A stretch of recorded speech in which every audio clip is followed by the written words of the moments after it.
Direct, go, let's go. And JD Takata, eh!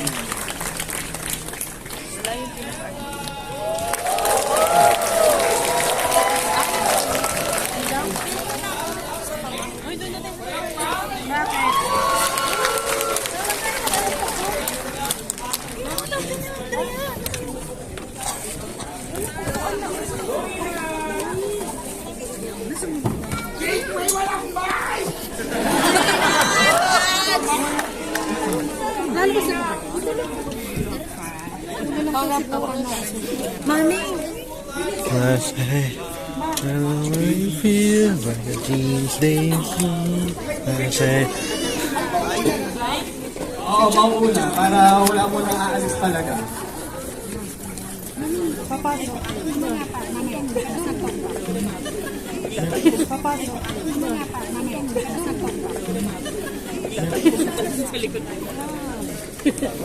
Picture daw.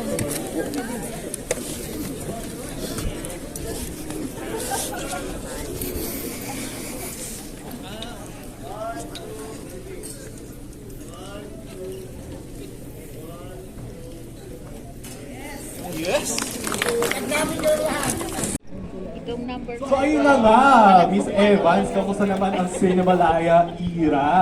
Ano ang preparation na naganap for the film? Nag-biday ako. Nag-douche. Akong tayo ko ng tanong. Ang preparation ginawa. Binasa yung script, tapos nagdasal sa Buddha sa Thailand. Ganun lang. Tsaka naniwala sa director, sa mga cast, kasi I think yun yung pinaka-importante. Dapat invested ka at nagtitiwala ka because teamwork makes the dream work. Yeah, ikaw. Paano napunta sa'yo yung yung casting part nito? Paano napunta sa'yo yung role and bakit mo gustong gawin yung pelikula? Wala, nag-biday din ako.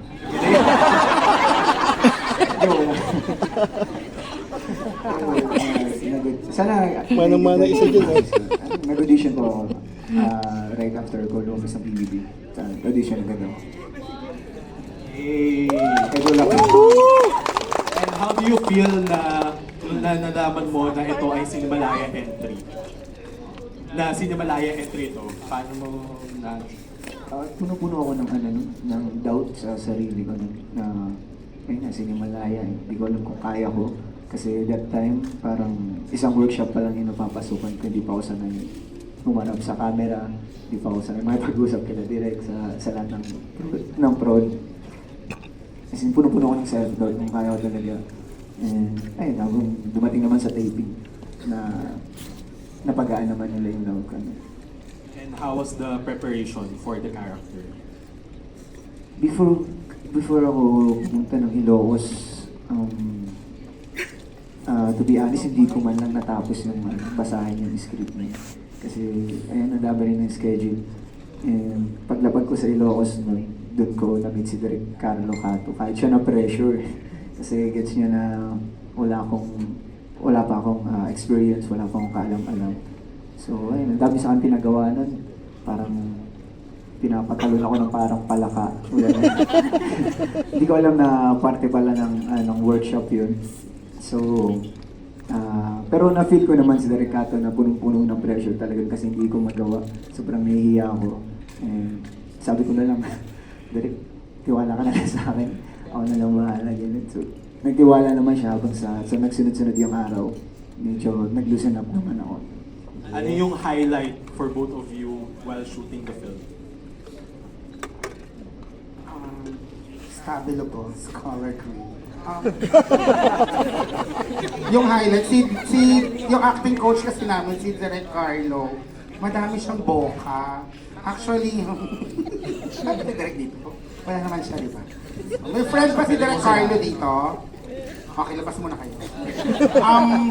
Si Direk kasi, madami siyang chika para magkarga kami. Kasi nga, sa kanya nang galing yung puso ng pelikula. Sabi niya, Ina, itong silyo ni JM ang puso ng pelikula. Parang siguro maiyak kami na maramdaman namin dalawa, natatawa talaga ako. Tapos kinakamusta niya ako na parang, kamusta pamilya mo? Kamusta ka? Lalo akong natatawa kahit gusto kong umiyak. Alam ko yung gustong panggalingan ni Direk, pero tarantado kasi ako nito. Pag kinamusta mo ako, parang, ito, yung tatay ko, ex-convict. Totoo naman, pero mabait na siya ngayon. So, parang, sinabi ko na lang, kagaya kasi ni JM, first ko din na may ganitong klase ng, dati kasi puro dumadaan lang ako na may hawak na payong. Diba? Ngayon yung may nagtiwala talaga. So, Direk, JD, thank you sa inyong lahat.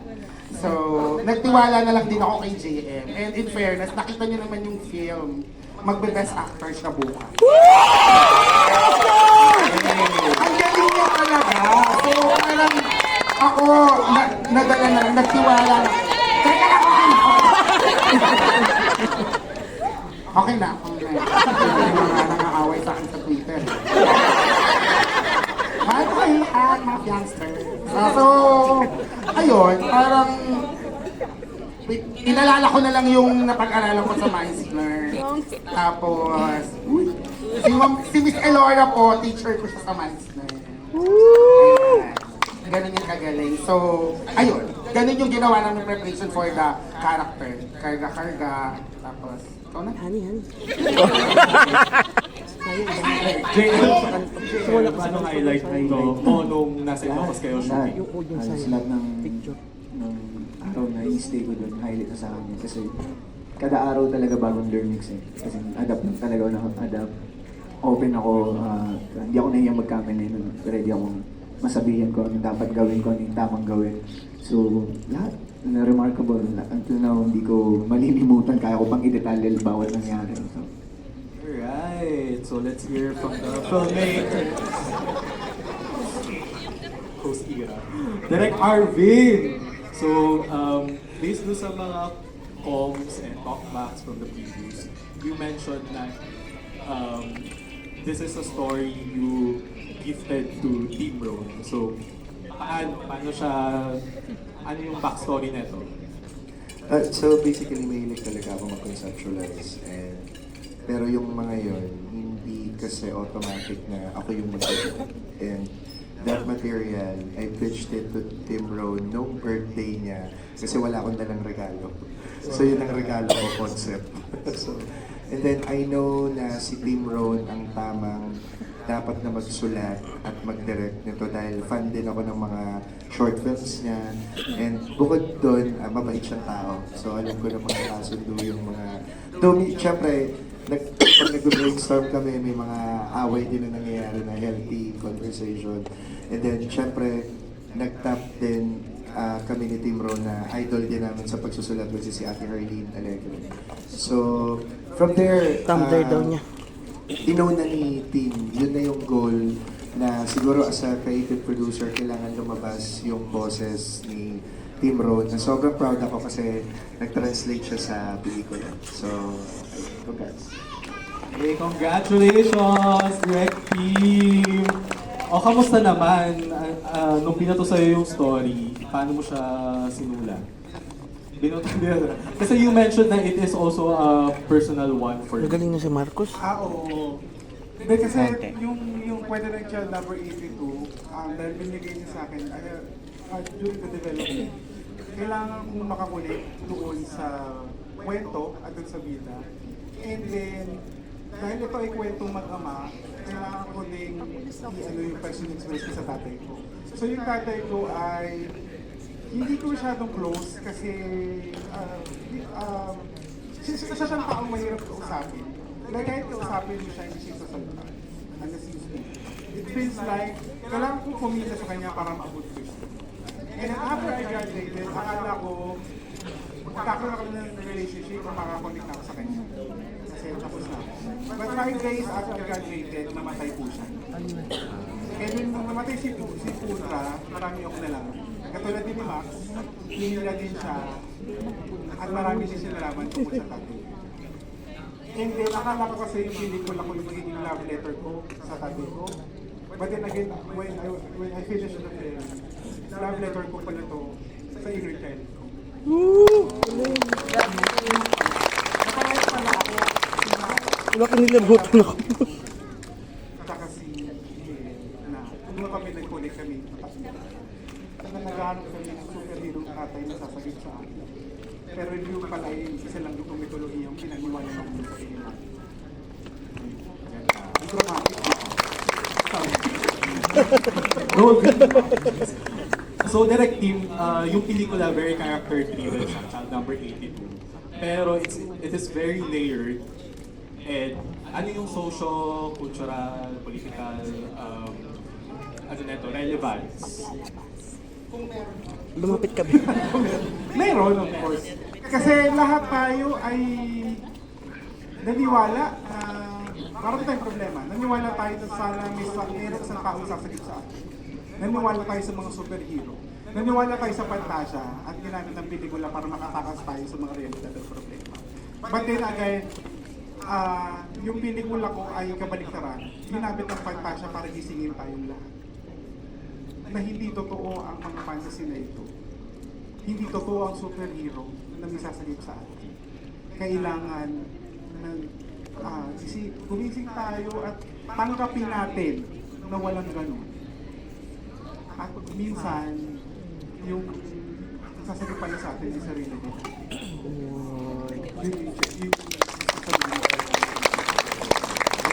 Galing. Oh, JD, ano na? Paano on top of Cinemalaya funding grant, paano na-produce tong pelikula na to? Ayun, utang.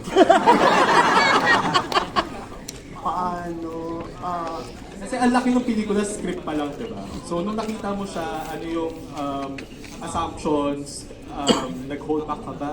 Alam mo bang kaya to? Anong nangyari ba? Originally kasi hindi ako yung producer talaga nung pelikula. Pero nung binasa ko, nung tinaro ko ni Kim, sabi niya, nung binabasa ko pa lang, sabi ko parang hindi siya pang Cinemalaya. Para siyang pang... MMFF!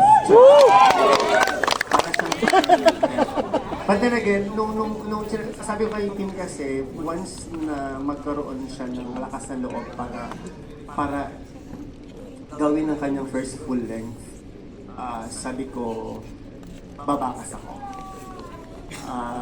Susuportahan kita. And ang daming taong kinakusap at naniwala. Luminya, actually, gaya ni Max, kaming tatlo ay umila din sa mga iba't ibang tao at institusyon para magawa tong pelikula. Hindi lang po. Nagpapasalamat kami sa mga taong ito, lalo na sa Pinili Locos Norte, RSVP, Terminal 6, ang grant ng ating visual effects, at sa mga individual na alam mo yan, na naniwala, teaching pala. Tapos ngayon nakita na yung pelikula, totoo pala, hindi pala budol yung ginawa natin. Parang ganun siya. Yeah. And can we all agree ang ganda ng production design at cinematography? Cinematography at visual technology. Our director of photography, Direk Rap Ramirez. Ayun, Direk Rap. Bakal! O, direct team, kamusta naman Kay ang Julie, mga creative ano? choices natin? Kainin mo na kay Carl. Pelikula. Masya-share ka. Pirahin mo na lang. Actually, marami Joke lang. sa mga creative choices. Joke lang. Sinabasa ko ng libro. Ano yung gulat muna? Ng mga review. Halo-halo eh. Pero ang pinaka sinasabi nila na masyado na mainstreamish daw yung pelikula ko. Na parang sa pelikulang naligaw sa Himalaya. And akala nila pangit yung film. Pero nung napanood nila, nagulat sila. Yung ticket. Maganda pala. So sana ang idea na ganda. Pero yung pelikula kasi yung mga creative choices ko, ginawa ko, ang hirap gawin, pero pinagtulay ko kasi ang nostalgia Dito pumunta at dito, ang kapag ka na ha. Kanina pa ako dito.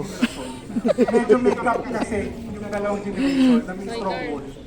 So, ang challenge ay paano ko pagtatagpuin yung yung 80s, 90s to the contemporary. Kaya nagkaroon ng mga fantasy sequences na parang katulad dati. At the same time, merong video game na na-insert kung paano nyo na-penetrate yung... So, it's a spectacle to entertain people, but at the same time, kailangan din magmulat. At ginawa talaga yung pelikula na maging parang makamasa. Dahil lahat tayo ay sumunod sa pelikulang makamasa, yung mga fantasy film. Dahil itong pelikula ay isang homage din sa makamasang pelikula. Okay, bago namin yung open ang floor for questions, pa-prepare na po. May tanong lang ako, ano yung favorite lines niyo? Or lines sa pelikula? Yes, starting with Jane. Ang dami. Bakit po? Ako, I think, ang favorite line ko ay yung statement ni Max talaga. Na we are pregnant. Sa dulo. Actually, choice ni Direk Arvin yun na dun dapat ang dulo na scene actually. Ay na line. Kasi, bakit? Kasi yun yung pagpapatunay na iba siya sa tatay niya. Kasi si Boy Kana ay hindi niya nabanggit yung salitang yun sa lahat ng inanakan niya. At si Max lang, alam mo yun, yung si Max lang ang nag-take ng responsibility at accountability sa buong pelikula na hindi ginawa ng tatay niya. And I think that is remarkable.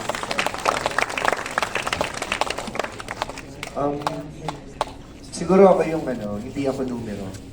And sumasalamin din to sa atin na sana importante ang bawat buhay ng tao, especially sa mga nangyayari ngayon sa government na alam mo yun, na parang hindi lang tayo nagbabayad ng tax. I mean, importanteng tao tayo na dapat makakita tayo ng pagbabago. And I think ginawa ni JM yun dun sa film na kumbaga nag-resist siya at kumbaga iba siya sa tatay niya na somehow magandang example din na hindi lang tayo numero. I think we need to do something for ourselves and for the community and for kung ano man sa pamilya na we do exist and somehow importante din yung buhay natin. So, kaya yun yung paborito ko.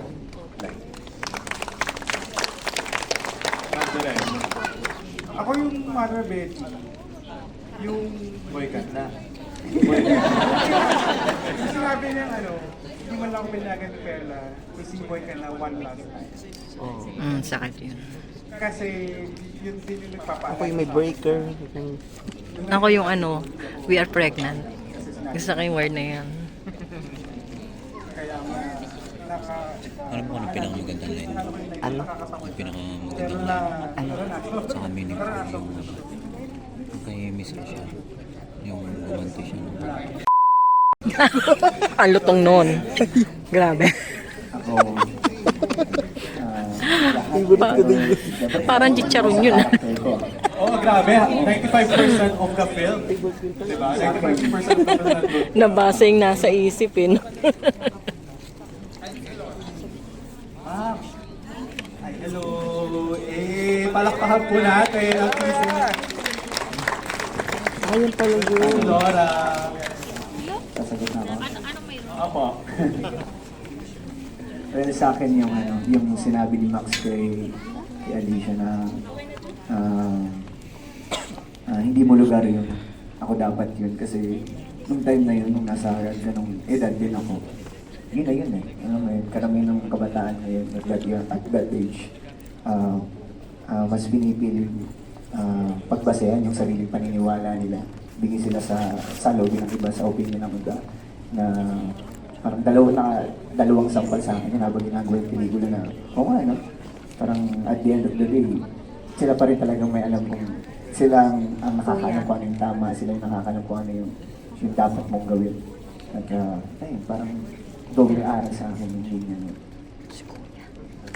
Doon ka sa unahan. Pwede ba yun? Ako po ang paborito ko po na Kayo po yun ito. Kuya.